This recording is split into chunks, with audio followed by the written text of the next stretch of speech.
With over half of the homes in North Dakota believed to be at or above the Surgeon General's recommendation for long-term exposure to radon, it is understandable that so many homeowners are interested in knowing how to determine if their home has elevated radon and, most importantly, how to fix it. The following is a recording of an educational program where homeowners gathered to learn how radon reduction repairs are made. The program is based upon the book Protecting Your Home from Radon that literally thousands of homeowners have used to either perform the repairs themselves or to become more informed consumers when hiring a contractor. Copies of this book can be found at many North Dakota libraries or borrowed from the State Department of Health. If you would like your own copy, it can also be purchased directly from the author as listed on this website. Although the book provides thorough and understandable instructions, watching the video supplements it and contains many audience questions that may pertain to your home. The program is recorded in Colorado, but all the content is applicable to North Dakota as well as the entire country. We hope you enjoy the program and, more importantly, take steps to assess and reduce your exposure to indoor radon. We now join the program.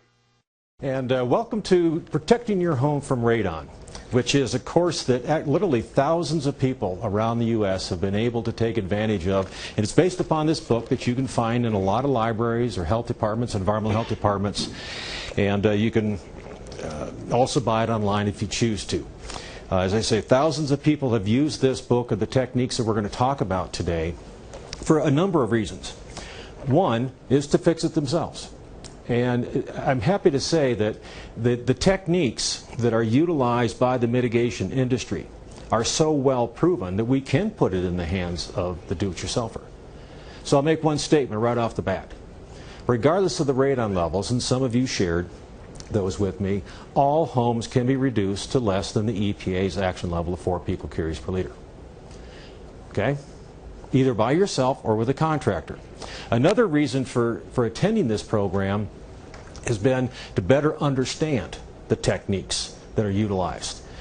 It may very well be that after you go through it, you say, I do not want to spend quality time in my crawl space.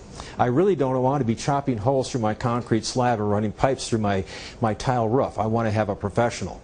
But at least you walk away as an informed consumer of knowing what to expect out there. Okay?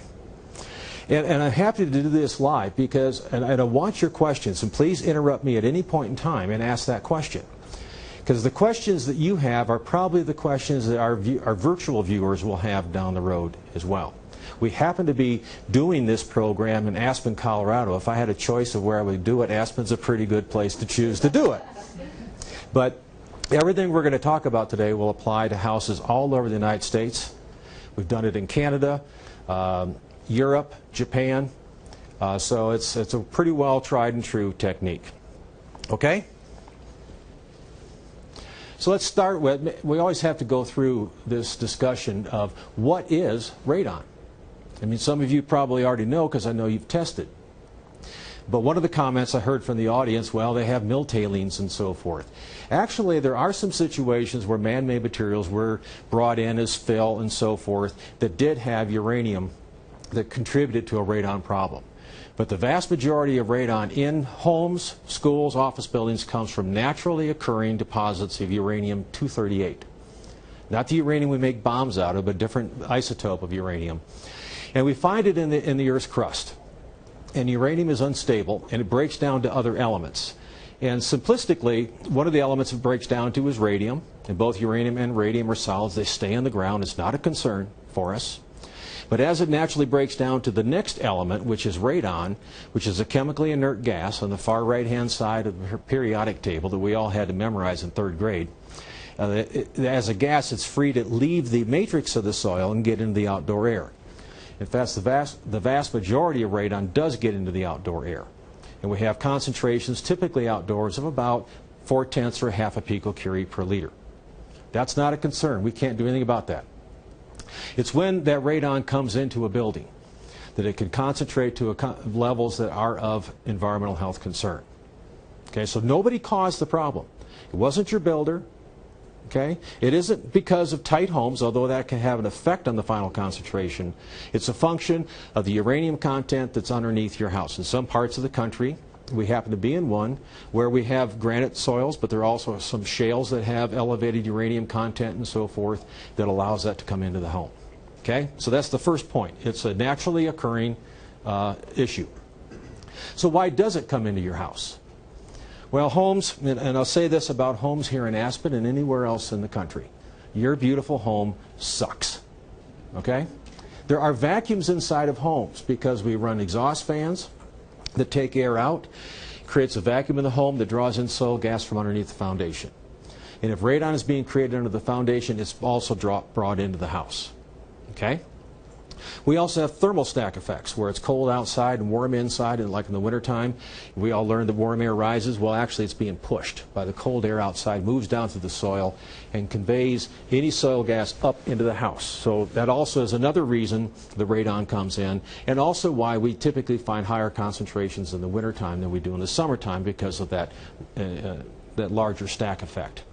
And if you look at the graph on the slide, you can see as that vacuum goes up and down, as you turn fans on, turn them off, as the temperature changes, or as you open and close windows too, the vacuum inside the home will change. And the radon level, if there's radon underneath the building, will also change as a function of that. So what's the impact of that comment? Okay, we can't live in our houses with the windows open all the time. It's pretty hard on the heating bills.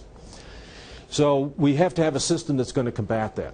The other implication is that with the variations in vacuum in the home, when you test your property, if you were to go in and do a quick instantaneous measurement today and do another one tomorrow, you would have widely different measurements.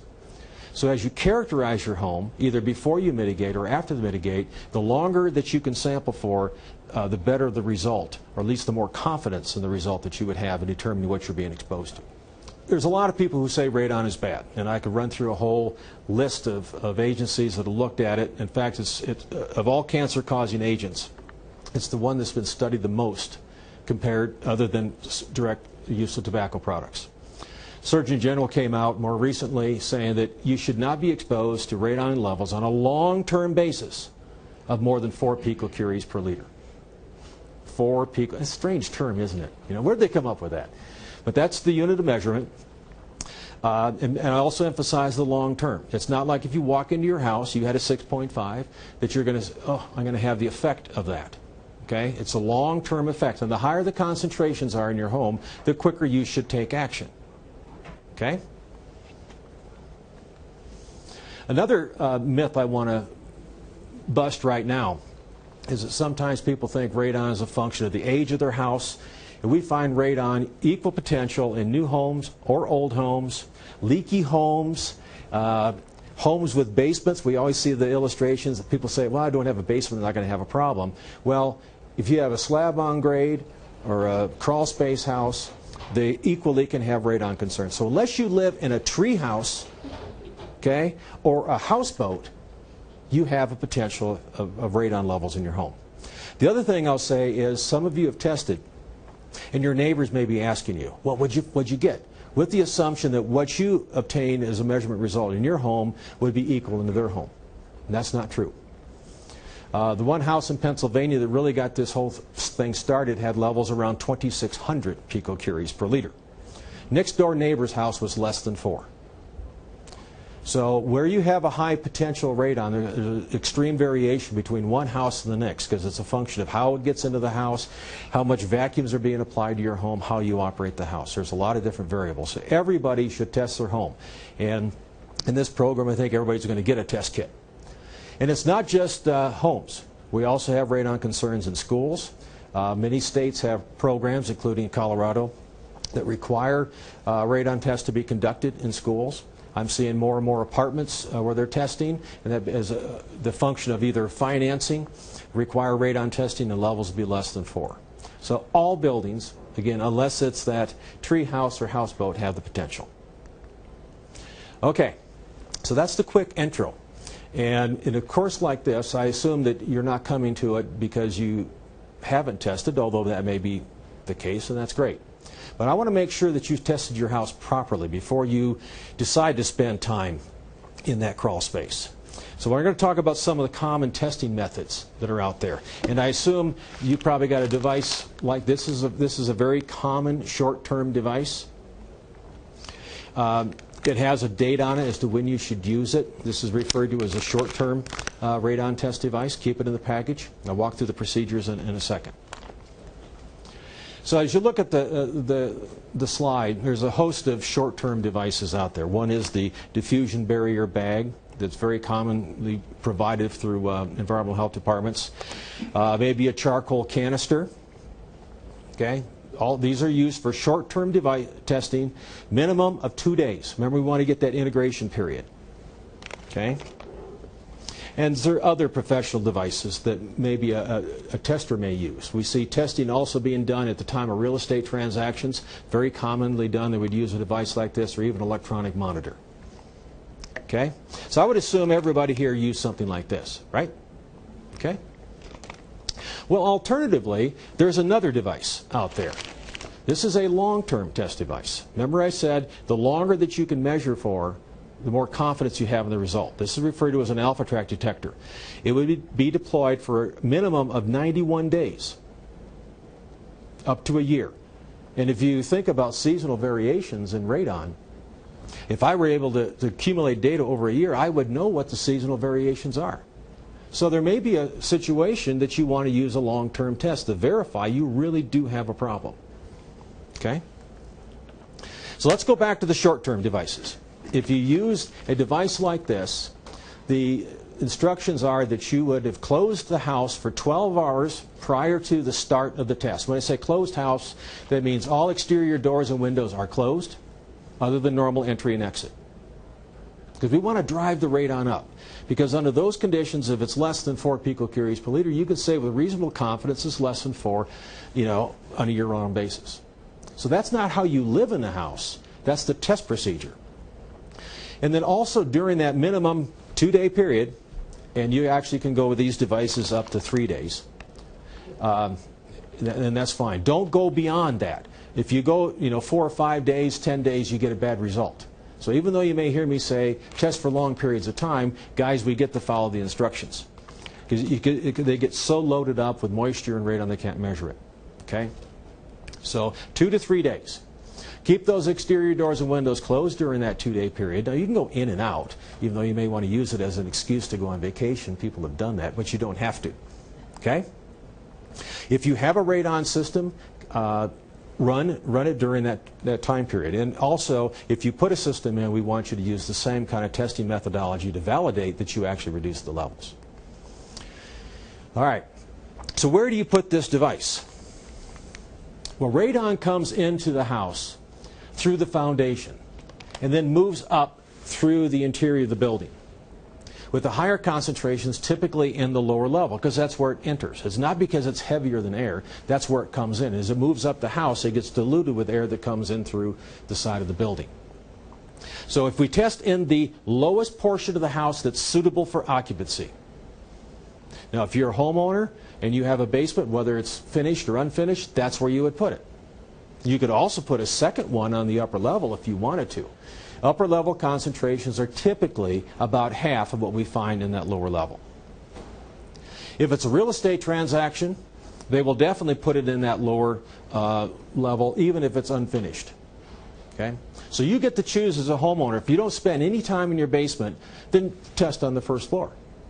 But recognize that down the road when you sell the property, chances are they will test on the lower portion of the house. And if it's elevated, then you may be forced to put a mitigation system in at the time you sell the property, not having had the benefit of it while you were living during that period of time. So I would suggest the lowest portion of the house that you could spend time. Now that doesn't mean a crawl space.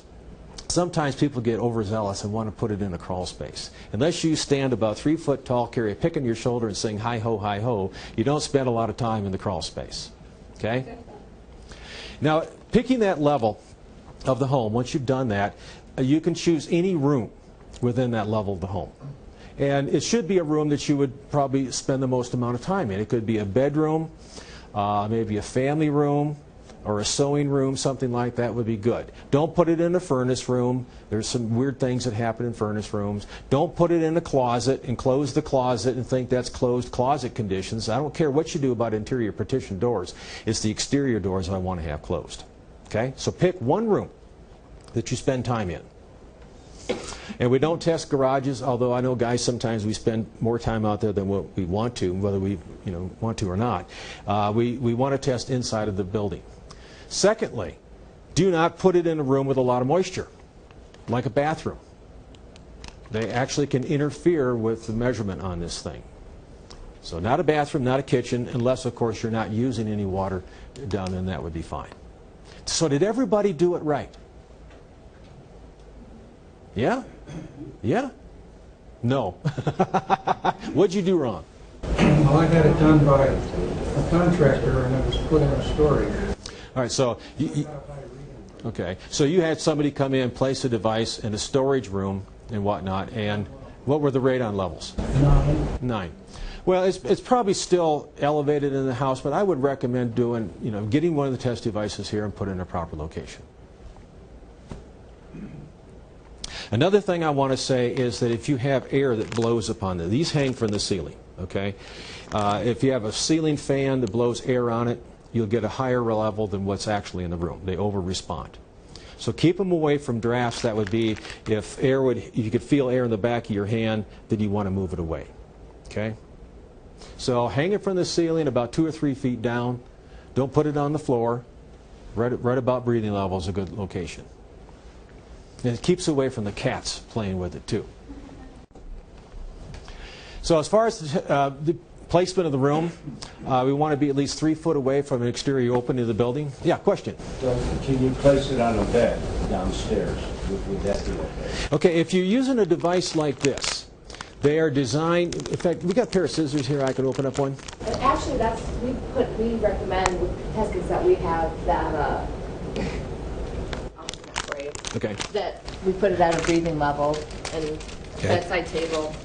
We need to advise people differently. Right. We're going to get one open here, but these are designed to hang vertically. All right. All right, I'm taking it out of the package as though I'm actually using it. Okay? And leave it in the package until it's time to use it. And there's a little sponge that comes with it. And what you do is you kind of separate this, open it up, stick the sponge in that keeps the mouth of the device open so it can sample. Then there's a little plastic hook that you take a piece of string and hang it from the ceiling.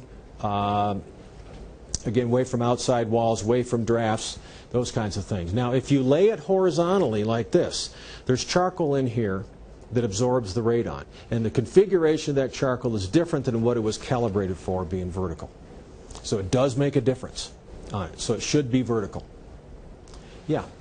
I've been told it was like 3 to 7 days for those short-term kits, and that's what I've been advising Garfield County. Yeah. Well, let me say this. The question is, as far as the duration, they have different models of these things. You can do it as short as 2 days for professional testers use. If the ones that you are providing for consumers say 5 to 7 days, then that's fine. These are air checks, but there's little different configurations and how they actually measure these things. So, follow the directions is what I say. So, are we clear? That's interesting. Yeah. They'll change how we advise people because I didn't know that they had a different configured action. It was calibrated pain and not. I mean, if you have a result that's like, 20 or 30, it's not going to make any difference. But if you're trying to make a difference between 3.9, 4.1, especially in a real estate transaction, that can make that difference. So again, hang it more in the center of the room, away from windows where you may have dilution air. Even though the windows are closed, you can have some leakage. Not away from fans. You can have it within 12 inches of a wall that doesn't have opening. So I just tell people, it's pretty much center of the room. Okay, as far as where do you hang it from, you look around. You can get a string and maybe a thumbtack and stick it in the ceiling. Don't put that in asbestos-containing ceilings. You can also find maybe a bookshelf. Okay? The comment was light fixtures. Don't hang them from light fixtures because the heat off the light fixture could affect it, unless you're not going to turn it on. What I see done a lot would be like a bookshelf on an interior wall. And as long as I have at least 4 inches of space around it. So here's a bookshelf. I can take that and thumbtack it right into the edge of the bookshelf, and it's hanging there, as long as it's an interior wall. So what are you thinking of where you're going to put yours? Well, I was thinking my master bedroom's on the end of that corner, and it's plaster, so I don't want to put a thumbtack in. Right, don't want to put thumbtack in your plaster. I do have a ceiling fan. Well, don't attach it to the ceiling fan and turn it on. Well, I'm going to leave, I guess, because Well, that would work, yeah. my window's open. Right. You know, and also I'll say this, as far as interior walls or maybe even posts, don't do this in exterior, but you could actually take a thumbtack and put it right into the wall rather than straight. Okay, as long as it's, you know, about this level, or at least 12 inches down from the ceiling. But if you, excuse me, but if you put it on a wall, then you're not getting the 4 inches around. I got 4 inches on this side. Okay, I'm fine. That'll actually work. My preference is not to do that, but when we do school testing, that's sometimes what, you know, bulletin boards and so forth. But don't put it on an exterior wall. Just keep away from windows, and don't put it on where drafts can hit it, and don't attach it to your fan and turn it on. So you could use a fan if you're leaving the house. Yeah. Yeah. Also, I mean, in this room, we've got some air ducts, and if you have forced air heating system, don't attach it to the grill where air will blow onto it as well. You can perhaps, if you got a ceiling duct, you can hang it from the grill as well. Okay? Everybody know where they're going to put it? Level from your ceiling down? I don't want to have it any closer than 20 inches to the floor. But the concentration from 20 inches up to around 12 inches off the ceiling doesn't really make a difference. So it is really kind of unhandy if you're banging into it, you know. Get it up a little bit higher. Excellent. Now everything that I said about short-term devices also applies to long-term devices if you're to use it. We took this out of the package. They typically have a little ribbon on it that you can also thumbtack it, hang it from the ceiling, or something like that. Now this would be deployed for a minimum of 91 days. These are a minimum of 2 days. Short-term to determine what the radon potential is in the home, with all the doors and windows closed. Long-term radon exposure based upon how you operate your house. Doors and windows can be open however you want to run them. One other thing I want to say for our western semi-arid clients out there is if you have a swamp cooler, you should turn the swamp cooler off when you do short-term tests. Okay? Obviously that blows a lot of air into the house. Yeah, question? Is dust to test in the winter? Okay, as far as when to test, it's certainly more convenient to test during the winter time because you can keep those doors and windows closed. The radon levels are elevated. Yeah, radon is typically more elevated in the winter time because there's more of a thermal stack effect, cold outside, warm inside. But typically, if you follow the protocols, even test in the summertime, you've got a pretty good chance of having a level above 4 if the radon potential is above 4. Now, the reading that you get from any short-term test, regardless of when you do it, does not tell you what you're exposed to on a long-term basis. All it's really doing is telling you that your house has the potential for being elevated, which you could maybe go ahead and mitigate or put in a long-term test to verify what you're actually exposed to. Okay?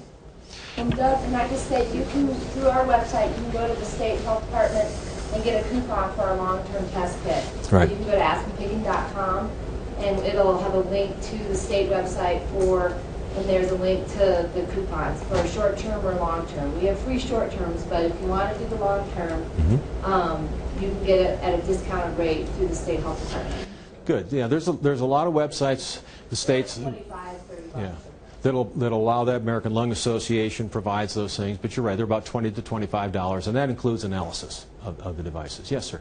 Does the heat, when you run your heat or your humidifier during the winter, have an effect on it? The question is as far as running maybe your forced air system or a humidifier. The humidifier doesn't have much of an effect unless it's blowing right on the device, which puts a lot of moisture, so don't worry about that. As far as the forced air system, let it run as you normally would.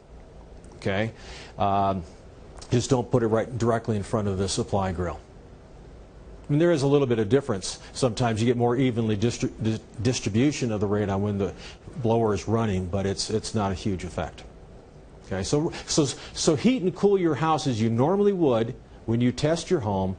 Keep the exterior doors and windows for 12 hours prior to the start of the test and all during the minimum 2-day test or longer if the instructions allow for it on the device. That tells you what the potential is of the home. And if you're concerned, and by the way, it's not just if you're above 4 on the short-term test. Some people do not like having 3 picocuries because the health risks still exist at levels less than 4. In fact, 2/3 of the lung cancer cases that are caused by radon come from exposures less than 4 picocuries. Okay, so 4.0 is not a safe level, is what I want to say. It's an economic level that was determined for mitigation work that was done in the Grand Junction area because of uranium mill tailings about 25 years ago. All right, so this is kind of a, perhaps what I've been saying, kind of the confusing graph of the radon board game. So what you do is you do a short-term test under the conditions just mentioned. If the results come in at or above 4 or higher than what you want to be, then you do a follow-up test. The recommendations are if the results of the short-term test are between, between 4 and 8 or so, then do a long-term, because the levels are not so high that you should be, really concerned about it, that you can take time to do a long-term test to find out what you're actually exposed to and how you operate the house. If the result of the long-term test comes in higher than 4 or higher than you want, then recommendation is to fix it. If the result comes in significantly elevated, and I would say greater than 8 or 10 picocuries per liter, I mean, you don't really want to expose yourself for several months doing a long-term test, do you? So let's do another short-term test, just like you did, same location, and get its result and average it with the first measurement. And if that average is greater than 4, or at least it's elevated, then go ahead and fix it. Make sense? Okay. So let's get down to how we're fixing it. After all, this is a do-it-yourself course or a fix-it course. A lot of people thought originally we can ventilate it. I mean, dilution is the solution to pollution, right? No. Someone said no back there. And early on, and I hate to say this, in the 80s when I first started doing this, that's what we tried. And it took an awful lot of outdoor air to dilute it, and the energy cost and the comfort was high and the comfort factor was low. And fortunately, we found out that we didn't need to do it. There was a better way. Another thing is people think you can caulk the cracks. You cannot keep radon from coming in by sealing the openings in the foundation. There's just too many openings. With the vacuum we talked about in the house, even though you seal one, it'll come in through another opening. It's like squeezing a balloon. You squeeze it, one place is going to bulge in another. So what we do is a technique referred to as active soil depressurization. And the simple diagram that you're looking at shows a basement foundation. And a person has gone in there and cut about a 6-inch diameter hole out through the slab and dug out a pit, connected a 4-inch PVC pipe to it, which is in turn connected to a fan that runs continuously, pulls about 60 watts or less. And what that does is create a vacuum underneath the foundation that's greater in strength than the vacuum applied to the soil by the house itself. In other words, we're going to suck harder on the dirt. I know that sounds like a foreign concept. But if the soil is permeable enough to allow soil gases such as radon to move through it and come to an opening and be drawn into the house, it's equally permeable to apply a vacuum and pull it out preferentially. That's how it works. So you can see the system here, very simple. Fan runs continuously, discharging the radon and other soil gases at a point where it will not re-enter the home. And also towards the neighbor's house. We don't want to do that either. So that's the basic concept. How you apply it has absolutely nothing to do with the radon levels in your home, but rather how your house is constructed. The cost of mitigation systems are a function of the foundation, not the radon levels. In fact, sometimes the higher the radon levels are, the easier they are to fix. Because that means the soil's really permeable, which means it's going to be really easy to draw the radon out. Okay? So that's the approach. We're going to go into a lot of details, but how well does it work? This is a graph showing a continuous radon monitor that measures radon on an hourly basis. And you can see it was running, about 6 to 8 picocuries per liter. And the mitigation system was turned on. And boom, you can see the radon dropping very, very quickly. Typically within a few hours, it's down to a new equilibrium level. And it stays there because that fan is constantly operating. And my estimates, if you leave the fan running all the time, it has a life of about 13 to 15 years. and about $150 replacement cost in that neighborhood. So that's pretty good. So that's how it works, because we're going after the radon at the point where it's being created, rather than trying to let it in and go through dilution, which would be a very expensive process to install as well as maintain. So fortunately, we have a pretty elegant solution. Back to the question of, can't we seal the cracks? And this illustration is showing in a home where there's a lot of plumbing penetrations. There's a lot of openings. Sometimes people say, well, there's a crack, that's where the radon's coming from. Well, let's recognize that these pipes that come through the slab have got gaps around them. They're in walls you can't see. They're underneath the sink. You've got where the concrete comes up to the wall. As the concrete cures, it's going to shrink, leaving a small gap. And in parts of the country, like Colorado, we have expansion joints, which are almost an inch wide at that Florida wall joint. There's a lot of openings that you cannot get at, and you cannot 100% seal out radon. Okay? However, if you have a system that creates a vacuum underneath the slab, at all those openings where radon used to come up, interior air goes down. So we've reversed the whole direction of flow. Now we still caulk and seal those locations we can get at, because that improves the performance of the system and reduces the loss of interior air. So we caulk where we can, but we don't have to go in and rip out walls, which is a good thing that we don't have to seal. Okay? All right, so let's get more into it and talk about how we treat the primary different houses out there, which would be houses over crawl spaces, or houses that have a slab foundation, or houses with drainage systems. Okay? Those are the three techniques we typically use out there. So let's talk about dealing with crawl spaces. And what I'm going to go through this program is focus on the foundation first. Then we'll come back and talk about the piping and the fans, because that's common to all the different foundation systems. Okay? So here we see a crawl space. Simple diagram, looks easy to do. And in essence what's happened, and you see the red line is supposed to denote a piece of plastic, which is a polyethylene sheet that's laid on the soil, brought up in the walls of the crawl space foundation, sealed there, seams overlapped, and if that's all you did, the plastic would be up against the floor joist before you ever got out of there. So we put a perforated pipe underneath it, connected to solid PVC to that same fan. We turn the fan on, it goes down like vacuum packaging. So anything that comes in would come up to that plastic, be drawn towards that perforated pipe, and then exhausted out through the system. Sounds simple, doesn't it? Let's get into the crawl space and see what it looks like. So what we did is we shot some short video clips, and we'll talk about the crawl space system first. The exposed earth of a crawl space provides a major entry point for radon and other soil gases into a home, and is an area that should be treated in any radon control project. This is typically done by using a technique referred to as submembrane depressurization, where a durable polyethylene sheet is laid on the soil and sealed the foundation walls, columns, and its seams. Radon is then collected from beneath the plastic sheet with the use of a radon fan and exhausted to a proper location above the eave of the home. Before initiating this work, one should inspect the crawl space for hazards such as friable asbestos, spiders, snakes, and potential hantavirus concerns. If these are encountered, special precautions are warranted, and in many cases a professional should be used to implement the repairs. If there are stored materials, excess debris, or sharp objects that may damage the plastic sheeting, these should be removed first. Next, a length or loop of perforated pipe should be laid on the earth with the T-fitting connected to it and positioned in a location appropriate for your planned vent system routing. Cut the polyethylene sheeting in a convenient location outdoors to the rough dimensions of the crawl space with additional material to allow for overlapping seams and adhering the plastic at least 12 inches up onto the walls. It is also a good idea to lay carpet scraps on the soil in areas of potential traffic to protect the poly when accessing appliances such as water heaters. Spread a section of plastic out on the crawl space floor beginning with the walls. Apply a thick and continuous bead of polyurethane caulk approximately 8 to 10 inches up on the wall. Press the plastic into the caulk line, which will form an edge seal. Cut your plastic sheeting or use scraps of plastic to seal the barrier to pads and support posts.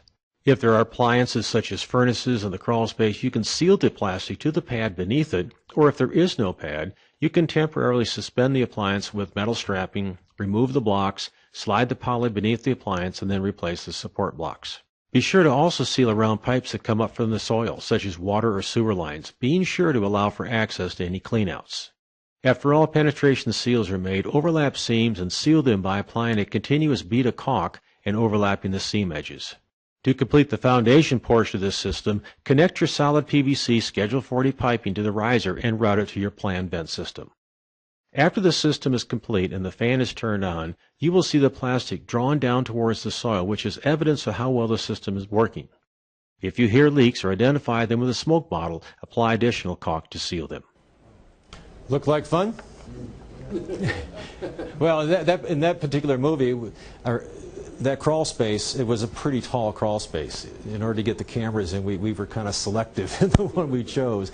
But typically, you're going to have a crawl space maybe 18 inches, but in some older houses, it may be very difficult to get into them. But still the process that we use. Again, it captures the radon before it gets into the crawl space. So if you do have like return ducts and things like that or in the crawl space, it's not going to get into the ductwork because you capture it before it gets into the crawl space.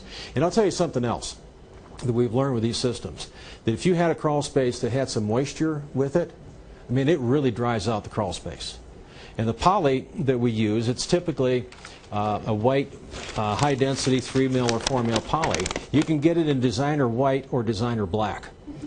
And I like the white because it's bright down there. When it's bright and dry, the spiders and snakes and rodents don't like to live down there, as much. So, and also because it's very durable, that you can now use that crawl space as a storage area if you're so inclined. So there's some other really cool benefits with this.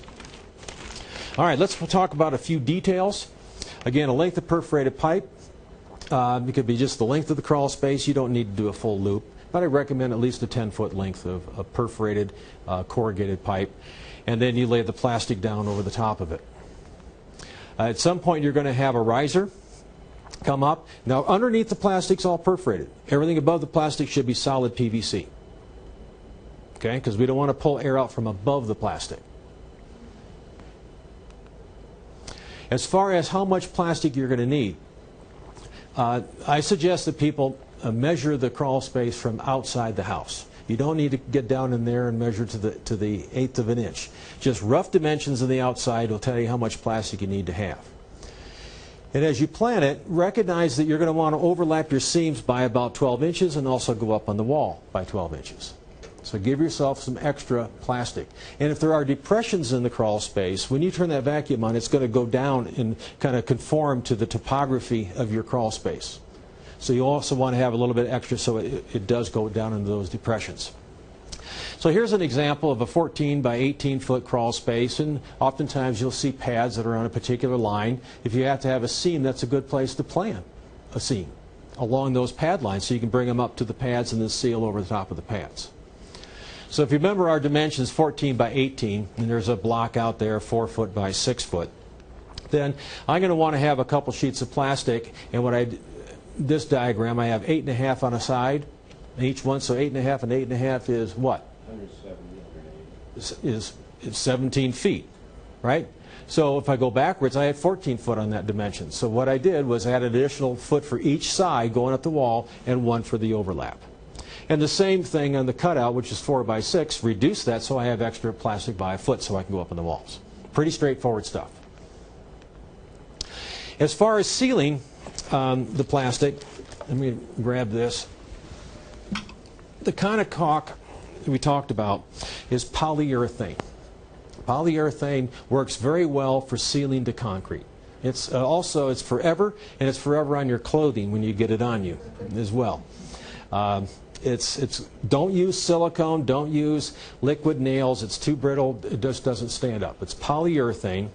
And how much that you would use is a tube, standard tube like this will go roughly about 8 foot. So don't skimp on it. You want a nice thick bead like you saw in the video.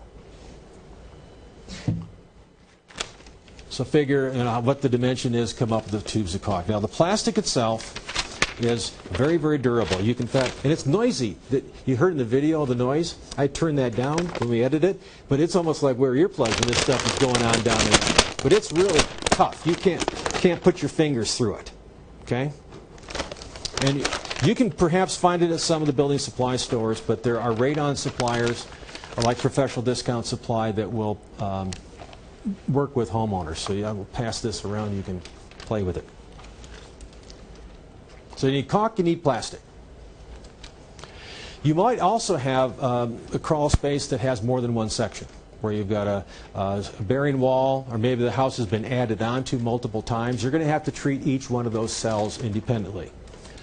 But you don't have to have a fan for each portion. So as you look at the diagram, you can see we have a perforated pipe under the two cells, and then we came up with Schedule 40 PVC, tied them together to a single fan. You don't have to have more than one fan. Okay? As far as the vent pipe connection, you see the corrugated pipe that would come to a T. In the video, you saw him kind of run the T around where he wanted it, and then he cut a hole through that perforated pipe. It's okay to have leaks under the plastic, but up above it, you would seal that plastic to your riser. And the detail that's shown here, let me grab one of these things. There's several ways to do it, but this is a simple one, is get two roof jacks. Two what? Roof jacks. Roof jacks. This is what you would typically use for flashing on a roof that you would bring a pipe through. Well, we're just going to use it horizontally. We got one of them underneath the plastic that I can glue the plastic sheet to this, bring my PVC pipe up through it, and then another roof jack on top of it, caulk it, so then I have a roof jack and plastic sandwich. Makes for a really nice tight seal, and it's cheap. In fact, you can see one here in the illustration, maybe a little bit better, where there's a roof jack above and below that's been screwed together. And look at that plastic, how it's pulled down. When you turn the fan on, it really draws a vacuum. You pull it up, it snaps right back down. This is a critical point to seal. You could also bring the plastic up, shoot a bunch of caulk and tape it and all that stuff, and that'll work, but it really throws the dimensions off of the plastic in your crawl space. So I would suggest cutting it, and you may see some different techniques today when you go out in the field, but this works well. Two roof jacks with the plastic in between. If you're going to spend time in the crawl space, recognize that radon's not the only thing in that crawl space. And it's going to stale air. And the other thing is you may end up using a case of caulk in that crawl space. And when the caulk is curing, it's giving off some solvents. So get some ventilation down there. Maybe it's a small fan. You can see they set one in the access here. Get some air into the crawl space. Otherwise, you may be seeing little 6-inch dancing hula girls or whatever down there with too much solvent. Some crawl spaces are ugly, and you see all the posts in this one. You're going to have to cut and fit around each one of those posts, and it's not fair to go in there and pull the posts out, put the plastic down, and put them back real quick. Otherwise, you'll end up with a face full of house. So you're going to have to fit around that.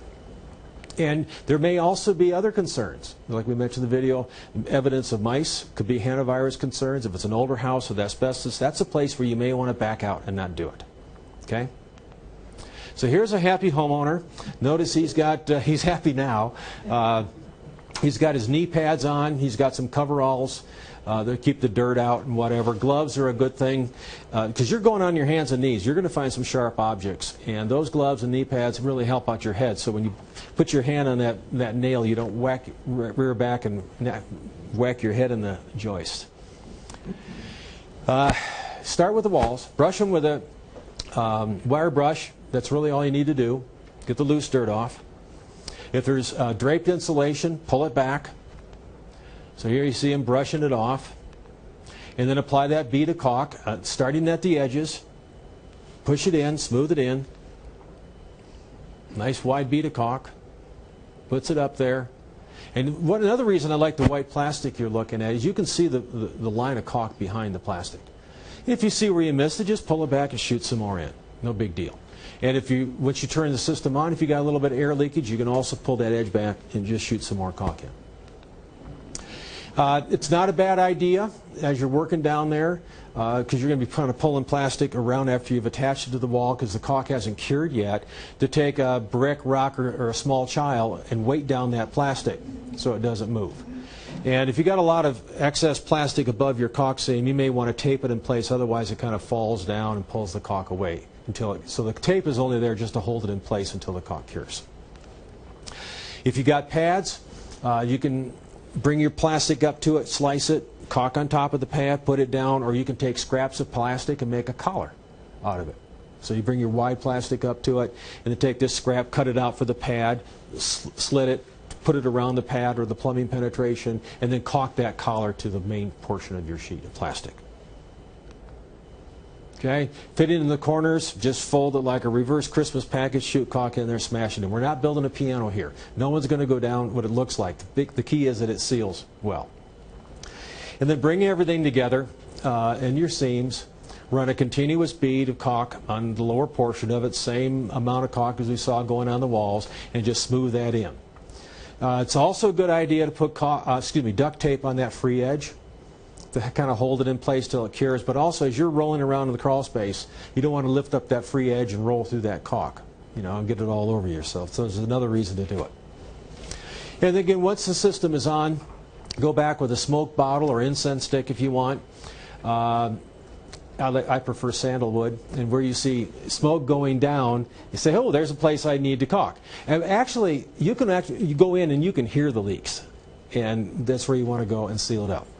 And it's not important, but it's not critical, that you seal every single leak. Because if you have a leak, that means air is going down through the system and being captured by your radon vent system. That's okay. But all that air is coming from inside the house. So the more you can seal, the less of an impact it's going to have on your house. But you don't have to go absolutely crazy and have a perfect seal on that plastic, is what I'm saying. Also label the plastic at how in the crawl space where a person would open up maybe the scuttle hole. They say, wow, what's this plastic here? I'm here to do some insecticide spraying or whatever. I got to get that out of my way. And they slice the plastic, not knowing what it is. So there needs to be some kind of label to tell next homeowners as well as maintenance folks what that is there. If they have to do some service work, turn off the fan, where the fan is, and please fix the plastic when you're done, which could be done with a simple roll of duct tape. Okay? Drainage systems. And here we're going to talk about houses that have interior sumps. Does anybody have an interior sump in their house where water's collected to it? How about an exterior drain that takes surface water away from the house? How do we know if we have one of those? The question is, how do I know if I have one? In many states, Colorado being one of them, most houses after 1991, something like that, were designed with some kind of water surface drainage system because 1970 vintage. it could. I mean, I grew up in a house that was, built in the 1920s, and it had one. So you never know. But you certainly know if there's a sump. But exterior drains really came into practice in mid-80s, the 1990s. It may be there. Okay? And I'll give you some tricks. You actually see a pipe coming out the side of the hillside. Kind of walk down the hill if you're on a hillside and look at the elevation where your footing would be. It would be coming out about that elevation. Now, it could also be a downspout drain. You don't want to connect to something like that. But if it's an exterior foundation drain, it works extremely well. Okay. Let's take a look at how we do that. Water drainage systems, especially if they are connected to a sump inside the home, can provide an easy pathway for radon to enter the home.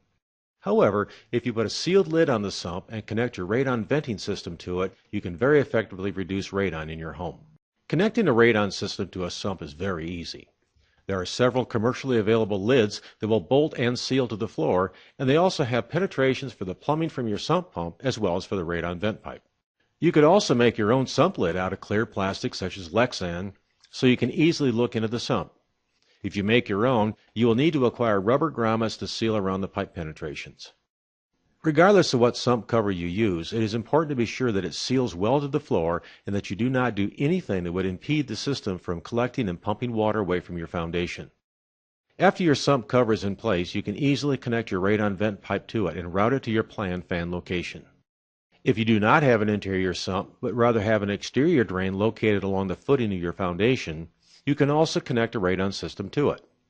To connect to an exterior drain, you will have to dig down to the drain, which will typically be near the footing, which will be below frost line. If this is more than 3 feet, you should shore up the hole to prevent it from collapsing in on you. Remove any decorative material or rocks so you can replace it after you are done. It is highly recommended to hand dig down to the drain, carefully avoiding sprinkler and other utility lines. Once you get near the drain, which is located at or below the footing, you will encounter a geotech cloth. Carefully cut and fold this back so it can be replaced later. Once the drain is exposed, connect your 4-inch Schedule 40 PVC or ABS radon vent pipe to the drain. and lay the geotech cloth back over your connection. Replace the excavated dirt, compacting it as you go, at least once every 6 inches. If your perimeter drain is designed to drain water away from your home by gravity to a spot on a hillside, you will need to locate the ends of these pipes, and there may be 2 of them. Once located, install a check valve on the end that will allow water to drain away but not suck air from the outside. After you have put check valves on the soakaways and installed the vent riser to your drain, you can connect your radon fan to it. Do not bury the fan, but rather have it located a couple of feet above grade level.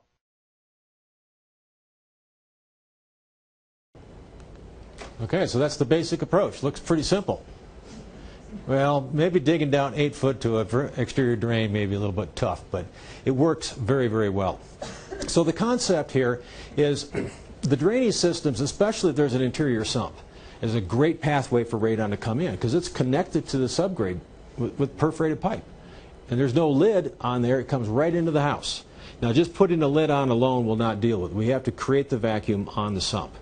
So in our illustration, you can see a pipe that's connected to that sump lid.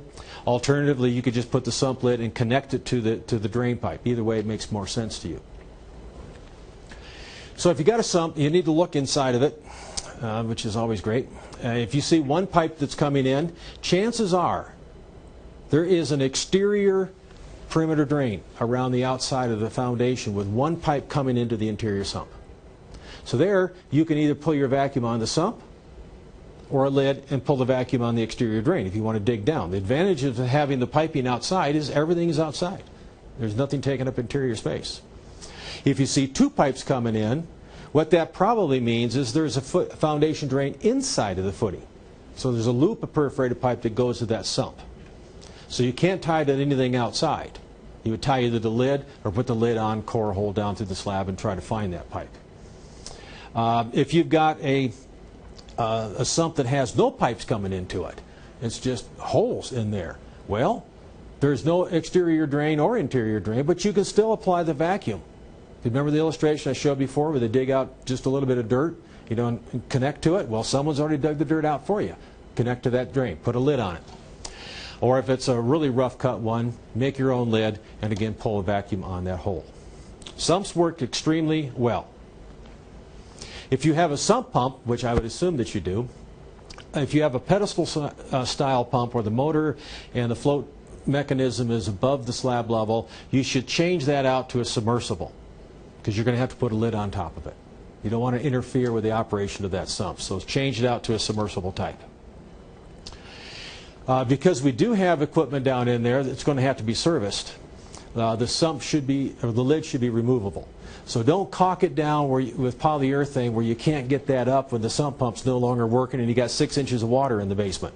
Okay, so you want to have a cover that's going to bolt down with a gasket and maybe silicone around the side if necessary because that can be peeled up pretty easily. You see that through this lid in the illustration, the discharge piping for the pump, they had to cut that with unions, install unions above and below so you can pull the lid off. Your power cord has to go through a hole, in the lid as well, in addition to your radon vent pipe. And make sure that there's a coupling that can be removed on that pipe such that you can, again, pull the lid out pretty easily. Some people like to have clear, or at least sump lids with viewports so you can see when the water's rising. Check on the sump pump. That's probably a good idea. And there's one of the manufactured lids. They're strong enough to support a person if they happen to step on them. And you see the connection for the radon vent pipe, the power cord, as well as the 3/4 inch pipe for the pump. You can make your own, like we saw in the video. You can go down to the hardware store, buy uniseals that will go through the hole that you cut that will fit up to the piping. I prefer the uniseals. Don't try to caulk because there's so much vibration it'll come loose from the caulk. So the hard uniseals is what you want to use. In connecting it to the lid, again, use the uniseals to connect to it, but the radon vent pipe, because there is a 4x4 connector there that allows you to remove the lid. If you pull that out, you don't want the piping falling down, so have a support on that piping above where that connector is. And again, check for leaks with smoke bottles and things like that to see where we need to seal, and we'll talk about more later. If it drains off this hillside, there's a pipe that's going off the hillside that when you pull a vacuum on it, it'll pull a lot of air in. You don't want that. So you're going to have to find those and install a check valve on the end of it. Now there may be two soakaways. If your house is built on the hillside, on the lower portion of the house, there's no reason to collect water there. You're only going to collect water on the high side of the hill. So they may have a U-shaped drain that goes down with two daylight ends. And again, you kind of walk down the side of the hill, look for that pipe like you saw in the video. It may be a black corrugated pipe. It could be PVC. Who knows? And okay, that's probably the soakaway. It may be one if it's a complete loop, but typically I find that it's two. Now, if you don't find the soakaway, sometimes they dig holes and put in riprap in there and have the pipe go into the hole. It's buried. Who cares? You're not going to move a lot of air, so you don't need to dig down and find it. So if it's buried, don't go for it. But if it's exposed, then you want to put on a check valve, like the one you saw in the video. This is a pretty fancy one. It's called a backwater valve. And there's cardboard in here. Yeah. That you can see there's a little flapper in here that allows water to drain out, but when you have a vacuum on one side of it, the flapper sucks in, so you don't lose air. Don't put in traps. I've seen people seal these things off to the point where your foundation does not drain. That's not a good thing. Okay? So whatever you do, if you're tying in the drains, it has to be able to maintain the original function of the drain, which is to drain water away. We're just taking advantage of its use. Okay? Dig down to it, shore it up if necessary. The connection you saw in the video, we kind of did it on the table where you can cut out the top of the pipe after you've exposed it. He used a hole saw and a long arbor on a drill, which means he didn't have to go down into the hole standing upside down to make that connection. And then these are ADSTs you can buy from the hardware store. Shove it into your 4-inch riser, screw it in place, and then cut off the lower third of it. Apply caulk all the way around it, and then snap it onto the top of it. So he was able to stand in that deep hole and actually connect it to snap it onto the top of the drain. And then he, again, using that long arbor and sheet metal screws, fasten it in place without it going down there. I used to do it upside down, and it's very difficult to do. So you can see the completed approach there. And there's the riser that you would then come back and connect the fan. And I really mean people are tempted when they have a hole there to bury the fan. Fans are not intended to be buried. They get to be above grade. Okay, so the fan's going to be typically outside if you're on an exterior drain. And then you can go up alongside the house with pipe or oversized downspout. There's a shot of the oversized downspout. And you can hide it behind bushes and things like that. Doesn't need to be on the top of the pipe. Keep it down low. And there's the check valve we talked about that allows water to drain out but also prevents air from coming back. If you have a lid on a sump, label it. And if you take that sump lid off and your system's operating, you will pull a ton of air out of the house. So much air you could cause your combustion appliances to backdraft. Radon is a long-term health risk. Carbon monoxide poisoning is a short-term health risk. Okay? So label these systems that if the lid is pulled and so forth, that someone's going to turn that fan off. So there you can see the sump label. In fact, this is for a builder that's routinely now installing these systems during new home construction, where we got this one. If you're on an exterior system, put a label on the fan. That this fan, or whatever the heck it is, think about the new homeowners who walk up and see this, flying saucers kind of thing outside their house. What is it? Label it as a radon system and what it's connected to. Okay? How important is the height of the pipe on the exterior above the fan? Yeah, the question is regarding the amount of discharge piping. That if you're running 4-inch pipe or 3-inch by 4-inch oversized downspout, you can go up several stories with this. You're not going to have that much resistance to airflow if that's your question. What's more critical is that you have it terminate above the eave and away from openings into the house that are 2 foot below the discharge, because you don't want to have the discharge radon coming back into openings in the house. That's the more critical part of it. But for most houses, if you're using 4-inch pipe, you could get pretty artistic with your pipe routing and you still have enough airflow to the pipe. But I mean, can you go like 3 feet and then that's it? Just let it just go in the air? All right, the question is, can I go 3 foot up? No, you need to be above the eave of the house. Because what's happening is the inside of the house is under vacuum until you hit a point which is called the neutral pressure plane, which is typically about 3 or 4 inches down from the ceiling of the upper floor. So if you have leakage right near the house, I've even seen it go through lapboard siding, even though there's not a window there. So that's why we want to have it above that eave so it doesn't come back in the house. And that's a ATS, or that's a standard that all certified, like an APA standard, all certified contractors meet that requirement. Right. Yeah, and we'll talk more about that in the piping section, but Jeanette's correct. Part of the mitigation standards, there's like the EPA radon mitigation standards and ASTM standards out there that dictate that it needs to be above the E level to avoid that reentrainment issue. Okay? Good question. What's the eve of the house? The eave of the house I would define as the gutter line, the upper gutter line. So who's going to want a pipe coming up the side of it? All right. The question is, who wants to have a pipe going up the outside of their house? Well, that's a great question. The 3-foot overhang around it. You have a choice that we'll get into in a minute, but you could run the piping through the interior of the house if you wanted to. It takes more work. You're hiding it in closets. Okay. In fact, some of the original work we did was all inside the house, provided the fan is up in the attic space, which is pretty easy to do. Or you could have it outside. You can indeed run pipe up. You can paint it to match. You can also, from the fan above, keep the fan down low behind a bush, and then convert to downspout. 3-inch by 4-inch downspout, commercial grade downspout, has the same cross-sectional area as 4-inch PVC pipe. And so it hangs on the side of the house. It gets painted to match your other downspouts, so it looks like a normal thing on the side of the house. It blends in pretty well, with the exception that it comes around the gutter. It's not attached into the gutter. So those are your 3 options. And that's also why, I'll bring this up now, is that we really like to see systems installed during construction. You can hide that in walls and so forth. You don't even know it's there. But mitigation contractors, handy homeowners are pretty crafty at hiding that pipe inside the house and boxing around that you don't even see it. So you have options. And it's that aesthetic portion of it that really affects the price. The more finished work that you do, the more expensive it's going to be. So we talked about crawl spaces, drainage systems. Let's talk about slabs. If you've got a concrete slab and you do not have a drain, not all is lost. You can create a single or multiple suction points tied to that 4-inch PVC pipe. Typically, that location is not the center of the slab. It's near an exterior wall. You can hide it in closets and things like that. But let's go ahead and take a look at what it looks like.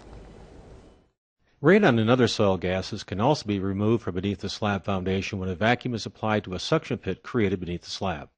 This technique is known as sub-slab depressurization.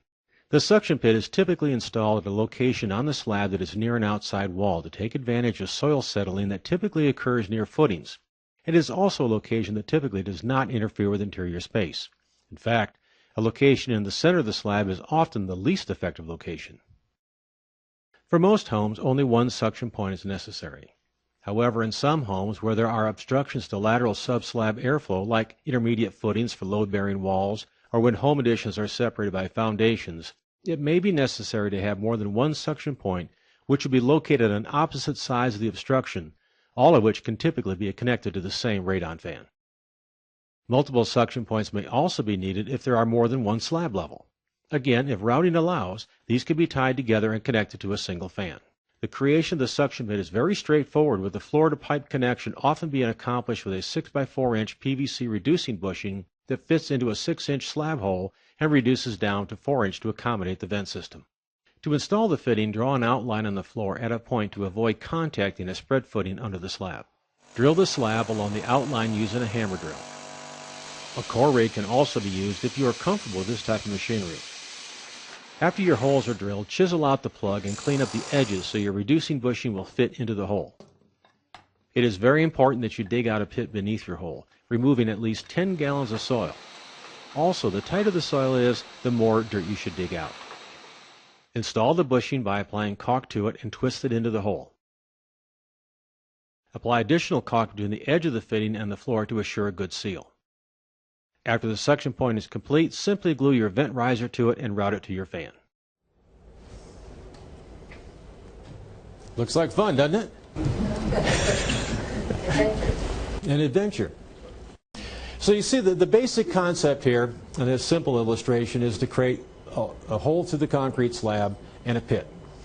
And I got to say this, the tighter the soil, the more dirt you have to dig out. The harder it is, the more you get out, because it's like all the air is converging on one point. So you got to give it some easy pathways by opening up that pit.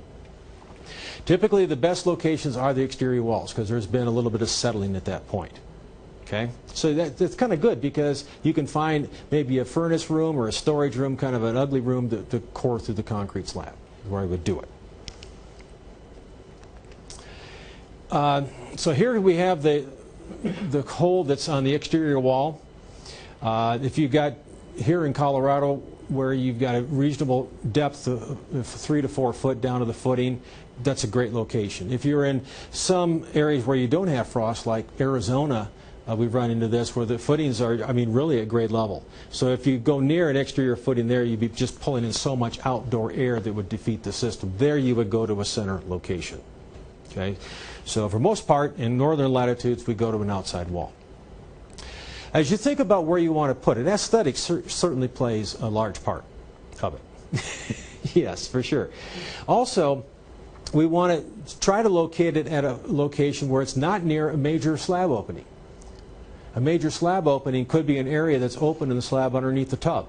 So if you put one in a room that's adjacent to a downstairs bathroom, you might be pulling a lot of air through that block out that's underneath the tub. So if you can, move it to another portion of the slab.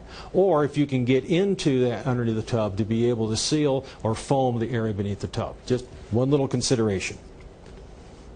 So let's take a look here. Here's a layout of a person's lower level. It's obviously finished, or it could be a slab on grade, doesn't make any difference. And in the upper left, we got a laundry room. Lower portion, we got a bedroom, we have a family room, and we have a furnace room. And I marked a few points, A, B, C, and D. So here's your first quiz. If you want to put one, where would you want to put this thing? A or B? No, A. I hear a couple A's. I heard a B. Now let's look at B. Just one consideration, that's a bathroom right next to the laundry room. So you'd be right near a tub. So maybe not a great location. C. That's in a closet. It's not near an exterior wall. So you want to be near an exterior wall. The other thing is that when these systems are running, they make a little bit of air noise. Air's moving through it. And it may not sound that bad, at 4 o'clock in the afternoon, but at 2 o'clock in the morning, and you're trying to sleep in that bedroom, it's very annoying. Now you can put insulation around it to reduce that noise, but I would suggest staying away from closets of bedrooms. So there's a couple things wrong with C. It's not an exterior wall, and it's kind of in a living space. So let's look at A and D. D is also not an exterior wall. A is in a ugly part of the house. It's in the furnace room. Probably easy to route it either up through a chase or to the outside. So I would choose A. And if you choose A, make sure that you put it in a location that would not interfere with taking that water heater out when it needs to be replaced. So think about that, or change the filters. Yes, sir. In my furnace room, I have a pipe from the furnace room through my storage room, a pipe with sucking, getting rid of the carbon monoxide. Would that be okay to put that next to it? Okay, the question, I'm going to open up your question, that in furnace rooms oftentimes you see, maybe sheet metal pipes coming from the outside for fresh air makeup, for the combustion air and so forth. Do not use that. That's there for a different purpose. You'll also have vents on your water heater and furnace if they're using gas or whatever. Don't use that. They're there for another reason. If you connect to it, there's going to be an awful lot of moisture. I haven't said this. Water that gets condensed from these radon systems. And you get that moisture in that sheet metal, it will leak, it will rust, and whatever. So your system gets to be a separate pipe. But you could, and my question, I'm sorry, was can you put it next to it? Oh, you can certainly put it next to it. And the thing is, there may be a chase going all the way up through the house, or maybe adjacent. If there's enough room to put your 4-inch pipe, which is a 4.5-inch outer diameter, that's great. But if you also have a hot flue, if it's like a double line flue, don't quote me on this, but I think you have to maintain at least an inch separation because it could be a hot surface. Okay? But yeah, if there's a chase there or a pathway, use it. Just make sure that you don't trap your piping, because that moisture that will condense will gravity trap. Okay, so you look at this and you say, I really like A, but I don't know if I'm going to get communication. I mean, you're only sucking in one point. Am I going to be able to draw radon completely across that slab? How are you going to know that? Well, you can put it in hope. We call that the hope and poke method. Or you can actually test it out. Because there could be one of these intermediate foundations. In fact, let me go back up to the slide before. That's kind of a long basement. And they probably do have an overhead beam running the lengthwise of that basement. What's supporting that beam? If it's on pads underneath the slab, great. Air will move laterally. But if there's a full bearing wall, as you see in this illustration, you may not be able to pull air from one side of the slab to the other. You might have to go to multiple suction points. Another trick is if you put your suction point near a plumbing line. So you walk downstairs, here's the plumbing riser to the vent and so forth, and there's the sewer out there. They probably ran a straight line when they buried the plumbing line. So they dug a trench, they laid down the pipe, they kicked in some gravel or whatnot. Not that I want you to connect to the plumbing line, but get into the soil around the plumbing line, because that's a pathway that easily could run from one side of the basement to the next. And even though there's an intermediate footing that would be obstructing the airflow, it'll go through that path. And we've been able to deal with schools, entire wings of a school with one suction point if you can tie into that utility trench. So what we're going to do is we're going to do a little diagnostics here. And we're going to drill some holes to the concrete slab as pilot holes. I don't like to make any more holes than necessary in the slab, so I think about, well, if this is point A where I would really like it to be, I'm going to cut a hole through that slab that's going to be 6 inches in diameter, so when I drill my smaller 1.25-inch hole, I want it to have in that general region.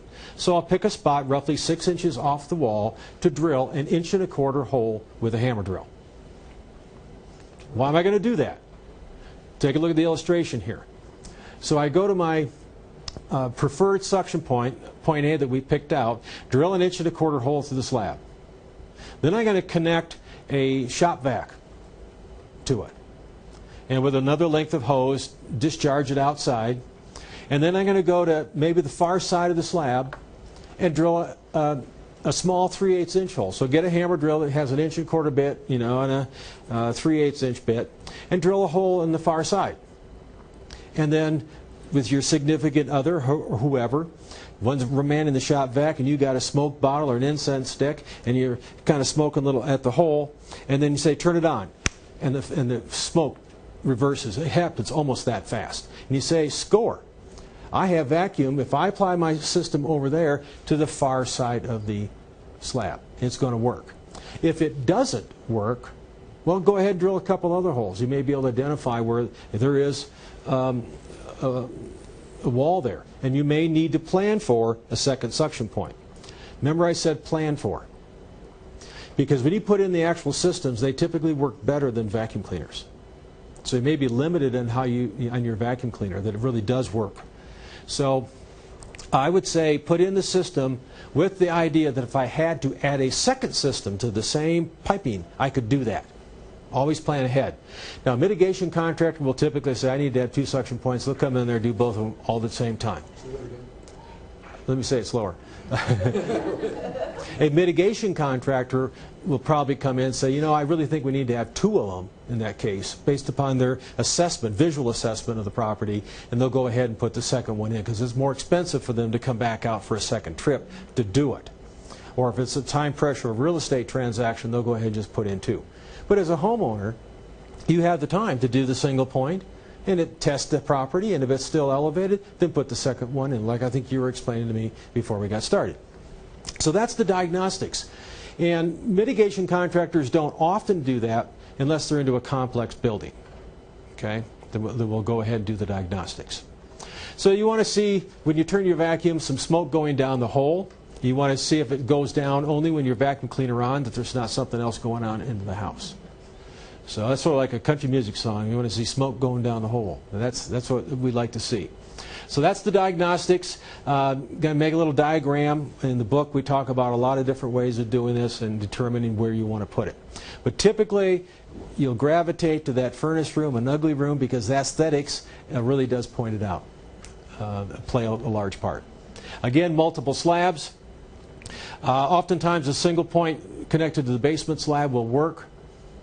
You may not need to treat the upper slab, but plan such that if you needed to, you can cut a T in that riser off the lower floor and go through the stem wall. Coring through the wall near the bottom of the upper floor, so when you dig out the dirt, you don't have dirt above it that would slough down and pinch off your pipe. We've even gone in where there's no foundation drains and dug down. I know this sounds like a lot of work, but gone underneath the footing, a short distance, because you don't want to undermine the footing. Dig out an area underneath it and then put the pipe under. That's the system they'll see today. Okay. What's nice about this, everything is outside again. Again, radon's kind of stupid. It doesn't even know if it's being pulled upwards or sideways. Okay, as long as you create a little pit there to capture it. But again, I want to emphasize, if you do this, make sure you don't dig out an awful lot, because you don't want to undermine that footing. It's there for structural purposes. So again, cut out a hole while you still have your hammer drill. Here's the fitting that I like to use, because even though I'm going to be connecting a 4-inch pipe to it, I'm going to put my arm down through a hole. And putting my arm down through a 4-inch hole with jagged concrete is kind of painful. So I like to make a 6-inch hole and then connect this thing up to it. Okay, so just while you got the hammer drilled, make a circle, drill out a bunch of holes, chisel it out, dig out the dirt, and then seal it to the floor with polyurethane caulk. You dig out that hole, do you go down, or you... All right, the question is, which way do I want to go? Typically, I go wide, unless it's really, really tight clays, and then I go wide and deep. But generally, go wide. And go wide away from the exterior walls.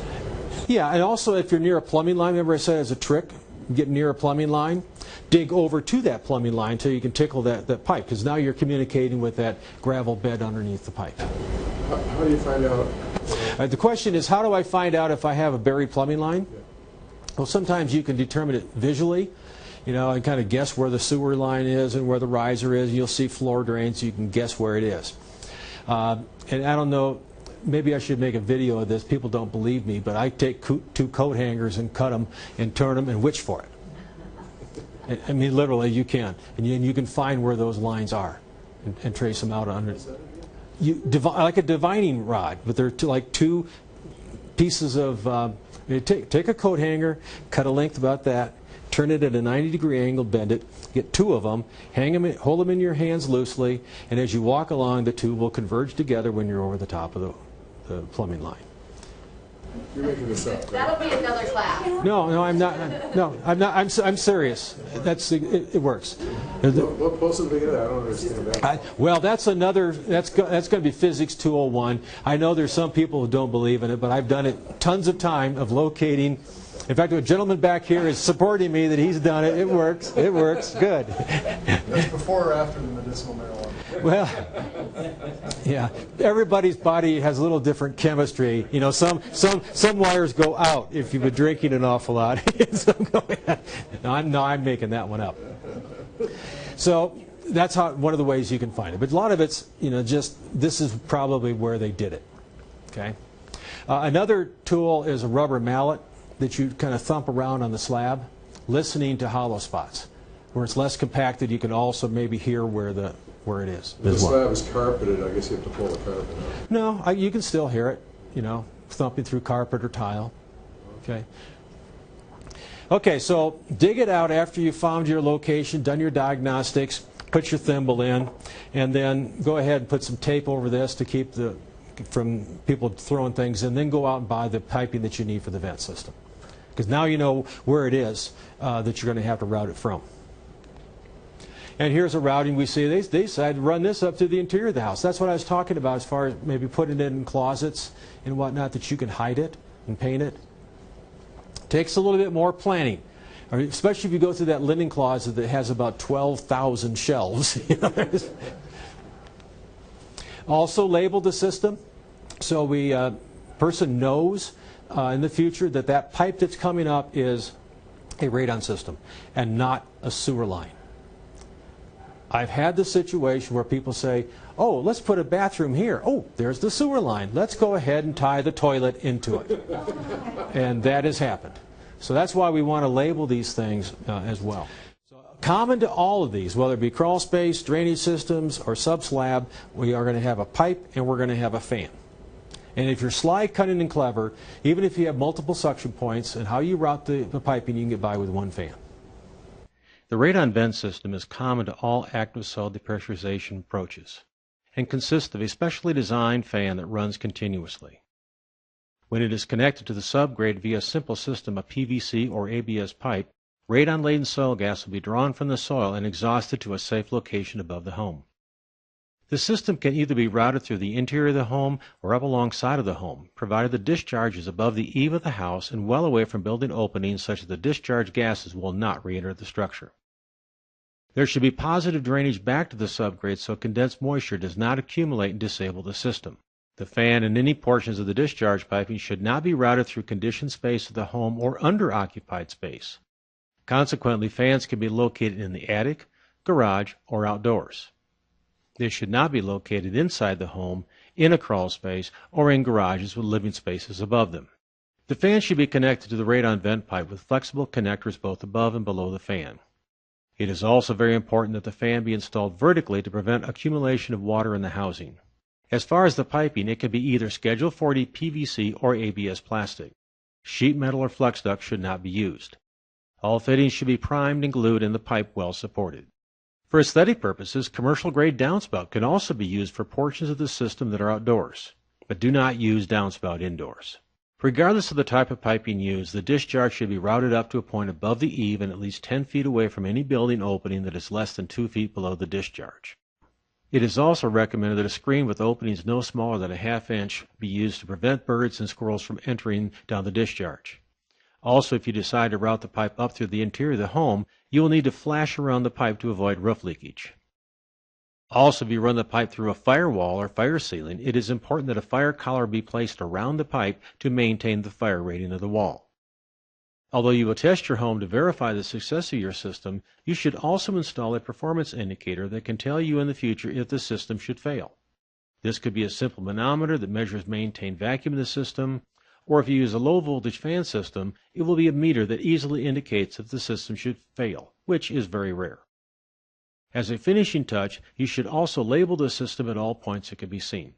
This helps future owners of your home understand they have a valuable system operating in their home. Yes, sir. Vent out the roof like that in our climate, is there any recommendation that the vent stack be above the projected snow level along the roof? Okay, the question is regarding elevation above the snow, especially in areas where you have a lot of snow, like up in here in Aspen. Of course, one of the problems, if you come up along the outside, that I've heard of and seen, I mean, you get the snow that goes over the side of it, and when it falls off, could rip that right off. So you'll see guys going up maybe the rake edge of it and getting up, along the upper third of the roof is what I hear people doing. And of course, going through the roof, and I believe in this region, the code requirements that you do not penetrate the lower third of the roof because of that snow issue. So if you, regardless, I would say stay up on the upper portion of the rake edge of the roof, okay, for that very reason. And so as you think about your vent system, I mean, you're kind of going back and forth. Here's my suction point, whatever, and I need to have a discharge point. In between, I need to have a fan that's not located in a conditioned space. So let's talk about the termination. Again, we don't want to have radon come back into the house. So it needs to be a minimum of 10 foot above grade. Okay, so it can't be a low discharge. In addition to that, it needs to be above the eave on the portion of the house that it's exiting, maybe alongside of, above that gutter line, and even higher for the concerns you bring up as far as snow loading. And also, if if here is my discharge, this is my practice discharge here, and I have a window right here, okay, I have to be at least 2 foot above or 10 foot away from that opening. Okay, that's the chimney coat. Because again, we don't want it coming back into the building. Another thing I'll say, if you've got powered vents, like for a swamp cooler, it's up on the roof or something like that, also, I would say get 20 to 25 feet away from the swamp cooler because it'll bring it right into the building. Okay? As far as another thing on the discharge is I don't recommend rain caps. What rain caps do is it forces the radon back down towards the house. Don't worry about rain coming into the pipe because there's going to be a lot more moisture going through that system from the moisture in the subgrade. So don't put rain caps on. But do put screens, 1/2-inch sheet metal. This is one that's a little bit smaller. It works in warm climates, but in the cold climates you'll get frost over it and it'll kind of plug out. So a 1/2-inch. And we said in the video that critters do like, what's happening is the air coming out of here is the mean annual temperature. And in the wintertime, that's really nice and warm. Squirrels will go down there, they'll get up on the top and say, what a great place to store my acorns for the wintertime, and they're dropping them down into the fan. I pulled out all sorts of critters, and I'm sure you have as well, in there. So put a screen on there to keep them out. I've had rattlesnakes, I don't know how the heck it got in there, probably from a crawl space system, not a fun thing to pull out, birds and so forth. So do put a screen on. Okay? Another thing I'll say is if you're dealing with contractors, this is also stated in the mitigation standards. If there's one thing that I've seen that people kind of hedge on, it's the discharge location. If they want to come in with a low bid and it's not a certified state where they require this, like Colorado doesn't require certification, that's where I see people kind of running under the radar in poor mitigation practices. So it's got to be up high. So our discharge point, you see case A, that's way too low, be convenient.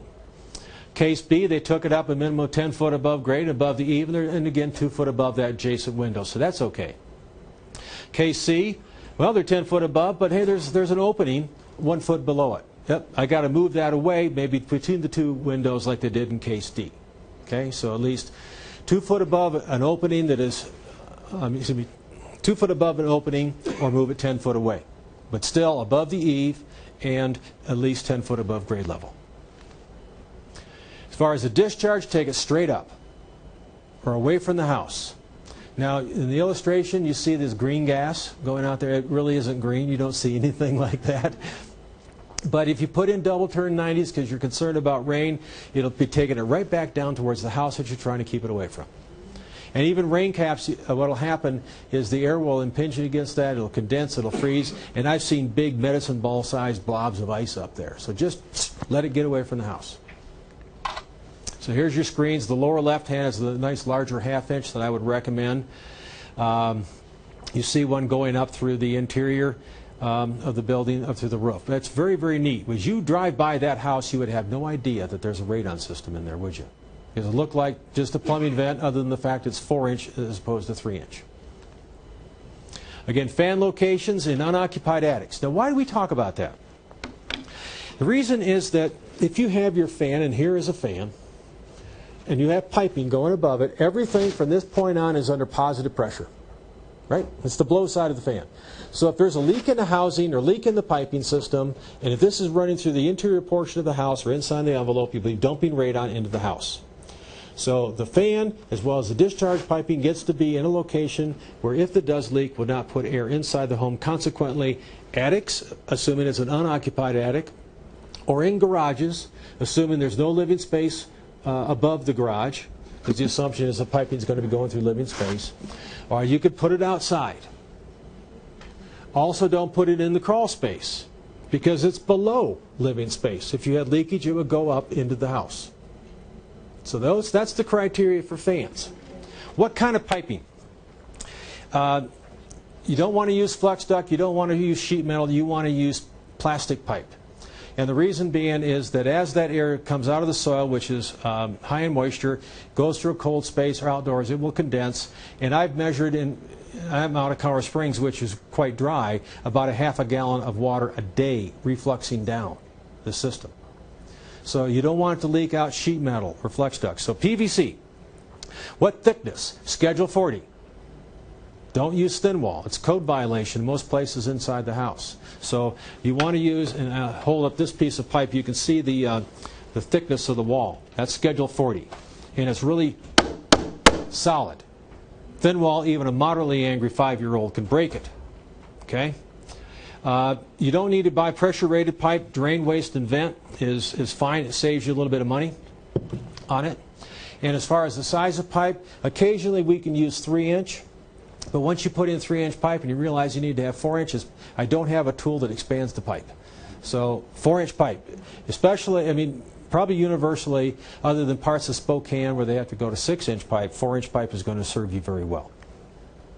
Unfortunately, 4-inch pipe has an OD, outside diameter 4.5 inches. It will not fit in a stud wall. So if you're trying to run up to the interior of the building, you're going to have to run it up and then box it around if you want to hide it.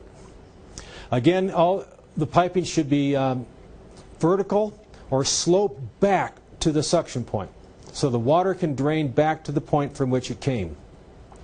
If you put a trap, the water will accumulate there, and it will go glug, glug, glug. In the middle of the night, it will disable your system.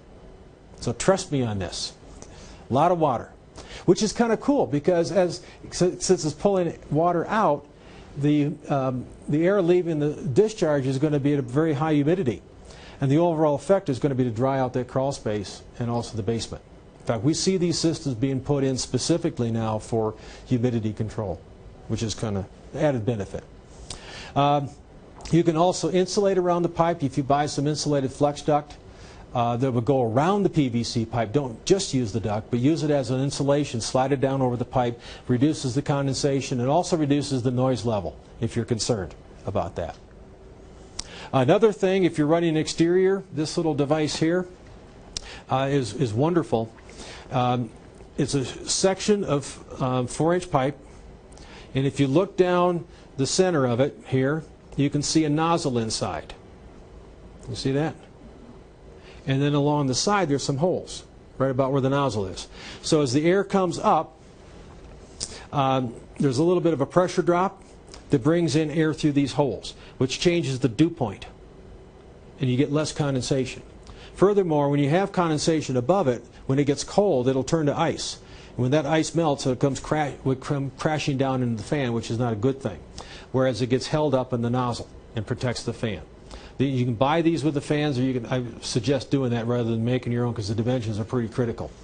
But it's called a hydrocep, and if you have the fan outdoors, it's a great thing to do it. Do not put this in an attic space, because what do you think these holes also do?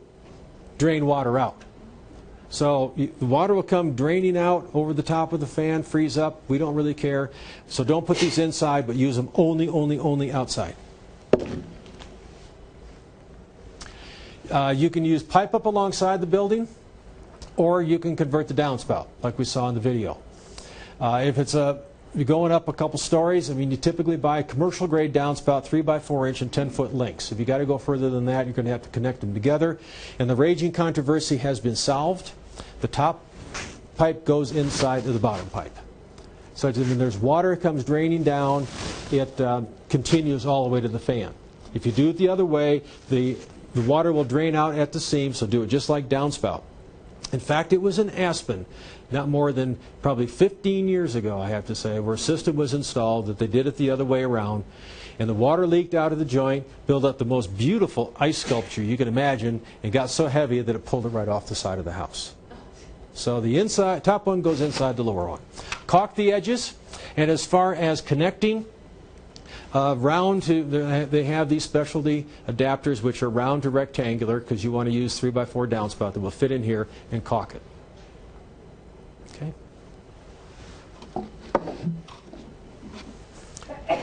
I mentioned fan enclosures. Again, the fans are rated outdoors. You don't have to use this, but you can put a plastic cover around it that will actually, the fan will mount inside quite nicely.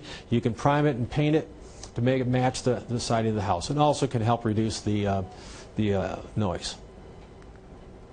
If you're going through a firewall, such as from inside the house into the garage, because we said the garage was a reasonable place to put the fan. Recognize that's an occupancy separation. It's a firewall. So if you have a fire in the garage, you don't want it to go into the house. So you need to put a collar, and here's a collar that goes around the pipe in the garage side, and if you have a fire, it will actually melt this material, which will cramp down on that PVC pipe, because the pipe's going to be soft because of the fire, and will prevent the fire from spreading into the interior of the building. You could also have a fire ceiling. It's possible. So if you go up through a ceiling in a garage, especially in apartment buildings, you would have one of these at the ceiling as well. But typically, it would be just the garage. Is that open? Yeah, I could take it out, but basically it's You don't have to cut the pipe. yeah, right. You just goes around the pipe and then just seat it into the wall. You need to support the pipe. Horizontal supports using plumber's tape, metal or plastic works fine actually, about every 7 feet. Just a double wrap of the plastic tape. If you're going vertically, one support every 8 foot, which is essentially at every floor. And you put a metal block up there, take some plumber's tape, and just sheet metal screw it or attach it into that block. Okay. If you're going through an exterior wall, maybe from a basement sub-slab out to the exterior, if you're going, especially if you're going through stucco, be very careful how you cut that stucco.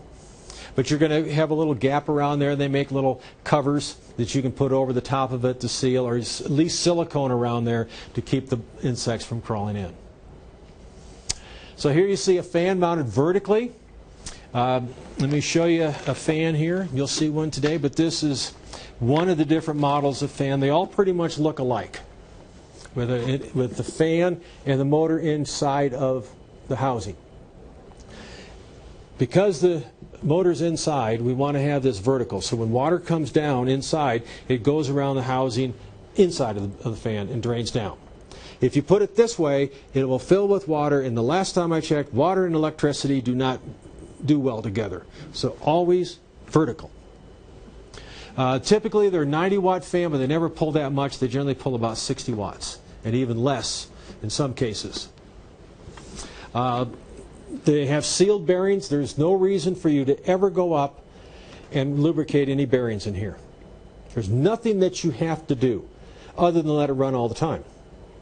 If you turn it off and turn it back on after a couple weeks, you'll start getting some noise because the bearings will have rusted during that period of time. If you keep it running all the time, the bearings stay warm, the vapor's always coming out of there, and I need to revise this slide. I have systems that we installed back in 1987 that are still running. The trick is always keep them running. So if you go away for a month, you should still leave it. Leave it running. You should save electricity. You would not recommend it. I would not recommend turning it off when you go on vacation. If you have a power outage, does it just keep turn back on? Okay, the question is if there's a power outage, will it turn back on by itself? And the answer is yes. Right. Yeah, and don't worry about, if you have a power outage, that the radon level's building up. When you put an ASD system on and it's pulling the radon out, it takes quite a while for it to build back up. So don't worry about the few hours that the power's out, or even a couple days. Again, fan vertical, as far as the connections, they have reducing bushings, either black or white, that connect below and above the fan. That also keeps the vibration from attenuating back to the piping, and also makes it easy to replace that fan should you have to at some point in the future. As you're running piping, say through the attic, make sure that you avoid touching any wood members, because that'll get some vibration back into the house. So here's our 6x4 reducer. The other thing I say, especially if you put it in the attic, attics can get pretty hot. And if you look at the diagram, you see a little sheet metal screw that I drew in there that would be on the piping. Let me use this as an example. If I slid this down right underneath here, such that if it heats up and really gets soft up there, that the fan housing doesn't slide down over the pipe, with the pipe going into the impeller of the fan. Okay, just a little trick. As far as wiring it, these are 110 volt fans typically. They only pull about an amp on startup, so you can use an existing circuit. You do not need to run a separate circuit back to the panel. Okay? It's recommended by the mitigation standards that there be a disconnect, which could be a plug-in if it's a plug-in fan with a pigtail, or at least a switch. And if you're not comfortable wiring things, Hire an electrician. Okay? Another approach is the low voltage system that you see here. This would be located inside of the house, and you'll notice there's a plug that would plug into a typical receptacle. And from that, you would run up to, I think, 75 foot of this cable. This is low voltage cable, class 2 wiring. Most jurisdictions do not require a permit and so forth, and it's very easy. Just connect it here and run it out to the fan. There's a disconnect on the end of it, marine style disconnect here. And the other thing is your performance indicator is here. It's a little amp meter that shows you what the amperage is, and it should change, would indicate that there's a problem. And it has an internal circuit breaker on here, because you tie a fan directly into a 15 or 20 amp circuit and it gets locked up with a squirrel or whatnot, it will not toss that 15 amp breaker. It'll just continue to cycle, get hot, and finally burn up. Not burn up like flames, but it'll die. Whereas this thing will trip out and protect the fan. So there's some advantages. It's easy to do, perhaps a little bit more expensive. There's nothing wrong with wiring your own fan if you're capable of doing it, or if contractors do it, but just make sure they follow the electrical code and pull permits to do it.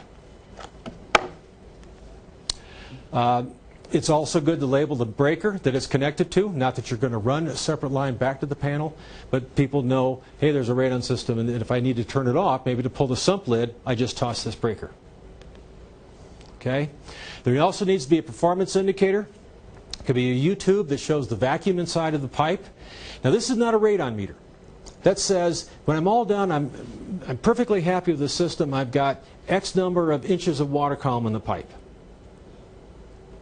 I don't care what the vacuum actually is. All I care about if it changes. Because if the fan died or if there was a breach in the pipe, the vacuum would change. So it's an indicator of the vacuum. Or on the right-hand side, it's an indicator of the power draw, which would change if there's a pluggage or something like that. Okay? Let me show you a quick installation, because people have sometimes don't install these things right. So here you can see a simple U-tube. Pull the blue plugs out, because that allows the connection to the interior. And it's just like a hose level. They attach to the side of the pipe. There's adhesive on the back.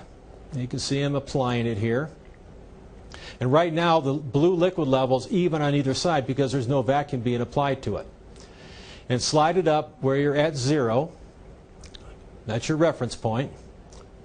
Okay? And then fasten that in place so it doesn't move up and down. And then drill a hole in the side of the pipe, what, about a 1/4 inch hole, something like that. There's a little tube that comes with the U-tube. And that's ABS pipe that you're looking at.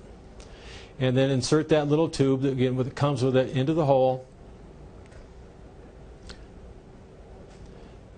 Now notice what happened when you stuck that in there. The liquid level changed on one side versus the other side. And put a little mark there. He's got a label, or it could be a indelible marker or something that said, this is where it was when I finished the system. That should it change, would tell you or future homeowners there's a problem with the system. And it's probably a good idea to seal that little penetration as well. And that's all there is to it.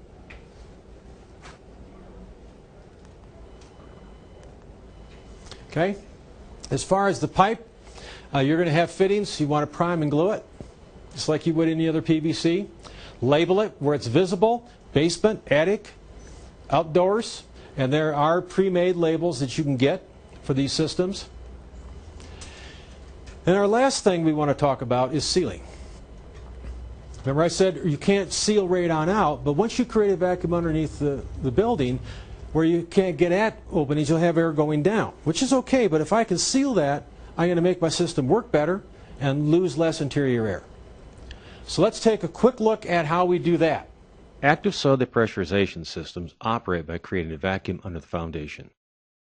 However, they can also pull air from inside the house via leaks in the foundation, such as slab joints and plumbing penetrations. Whenever practical, one should seal these openings with polyurethane caulk to make the system work better and to reduce the loss of conditioned interior air. To seal a slab's wall joint, vacuum up loose debris and apply a thick bead of caulk. Using a piece of cardboard, smooth the caulk into the joint so it goes up on the wall and onto the floor by at least 3/8 of an inch.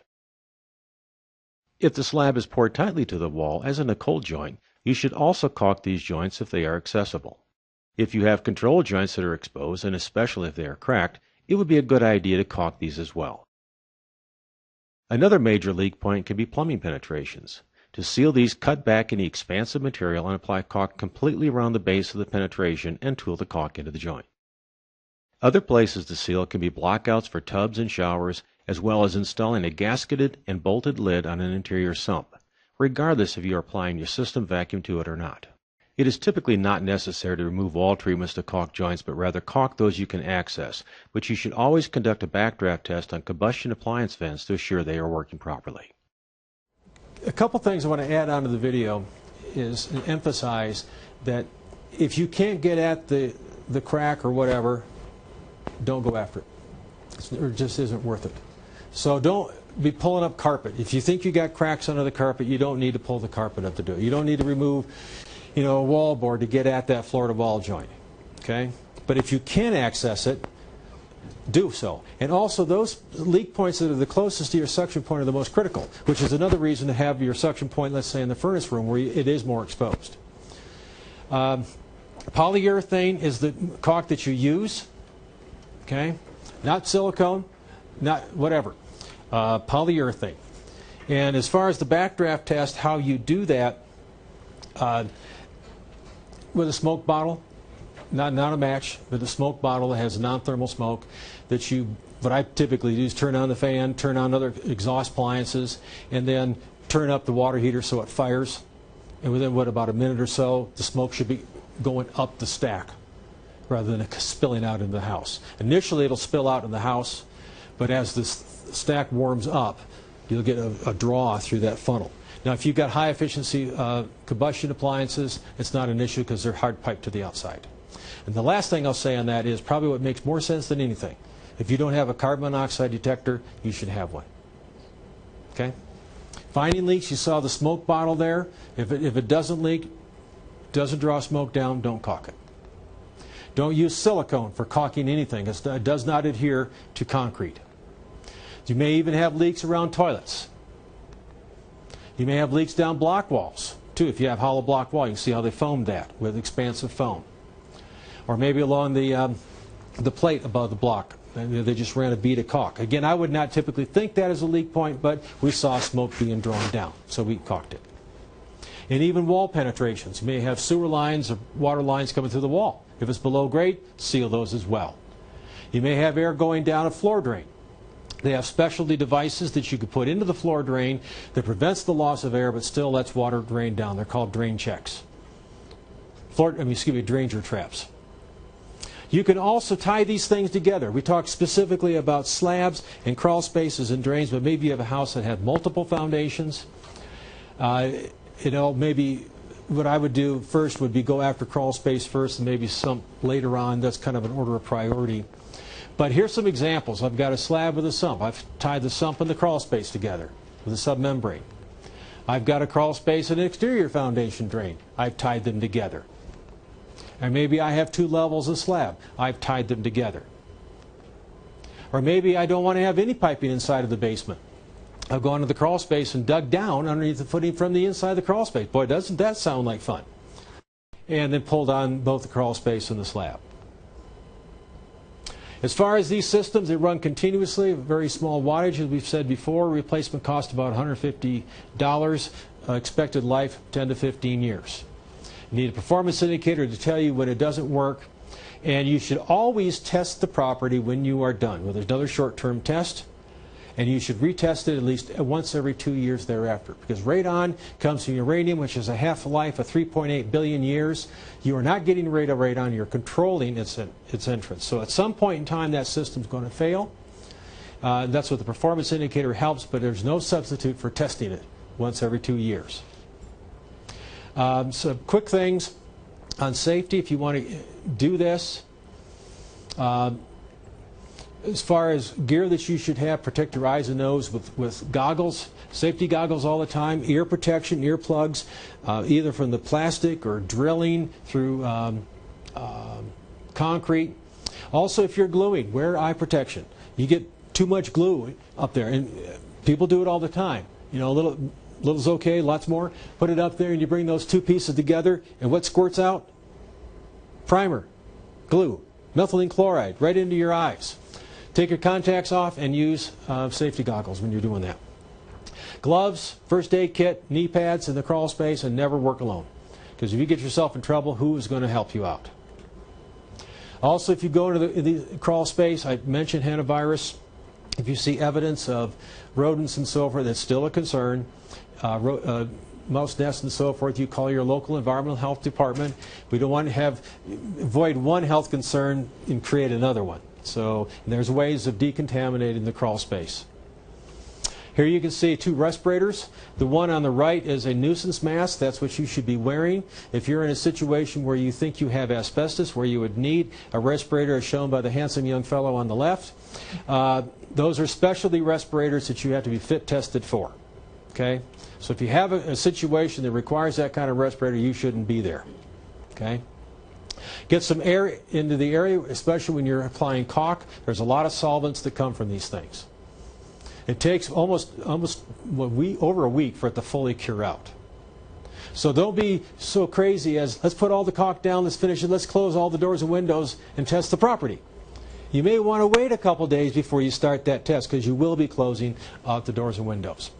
And again, not that radon systems cause a problem unless there's a very large opening in the slab. They pull a lot of air out that could reverse that airflow, as you talked about backdrafting. And backdrafting itself is not necessarily a problem if your combustion appliance is working properly. But if you have carbon monoxide rather than carbon dioxide, that's a significant health risk. So I would recommend getting a carbon monoxide monitor.